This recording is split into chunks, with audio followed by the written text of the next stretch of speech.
assumptions that we sometimes make when we're navigating through these hadith and these narrations, especially as they pertain to drama, is that we're going to be the center of the drama. But all of us know that at times we are called to judge in a dispute. We're caused to pass judgment on something that's unfolding before our eyes, sometimes where we have no business doing so, but we're often caused to judge. And the greatest verse of justice, or one of the greatest verses of justice in the Quran, is where Allah subhanahu wa ta'ala says, وَلَا يَجْرِمَنَّكُمْ شَنْآنُ قَوْمٍ عَلَىٰ أَلَّا تَعْدِلُوا, that you don't let your hatred for a people cause you to swerve from justice, that you always stay upon justice.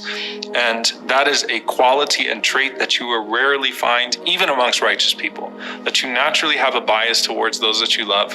You naturally have a bias towards your friends. Your friends are always misunderstood even when they're wrong. Your enemies are always devious even when they're right? So you're always, torn.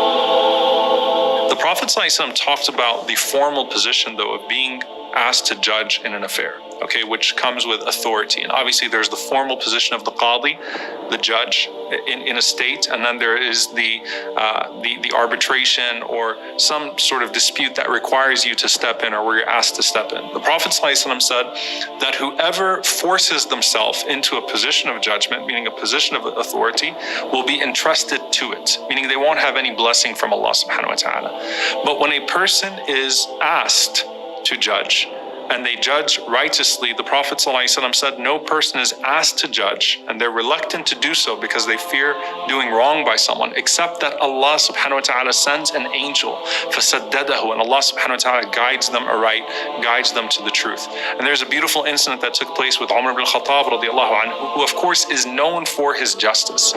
He's known for the way he held the standard of justice to everyone, but at the same time always showed great mercy and just cultivated such a beautiful society in his time, radiallahu ta'ala anhu.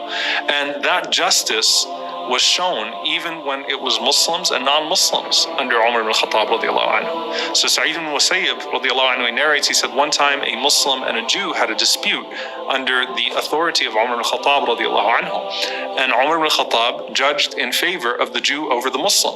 So the Jewish man, he said, you have judged correctly. So Umar radiallahu anhu, he had his durra, his stick, and he poked him and he said, وَمَا يُدْرِيك? He said, wait, how do you know that I judged correctly? What are you talking about? And he said that no person judges in accordance with the truth except that Allah sends two angels, one on his right and one on his left, to support him in that. Once he leaves the truth, the angels leave him. And that's something that Umar radiallahu anhu confirmed, and obviously that's confirmed through the words of our own Messenger sallallahu alaihi wasallam. So when you are called to a dispute, to judge between two people, you could either play the role of the shaitan, you could play the role of the devil and perpetuate things and make them worse and be unfair, or you can play the role of the truth and make sure that you establish justice to the best of your ability, and Allah would send a special angel to assist you in doing so.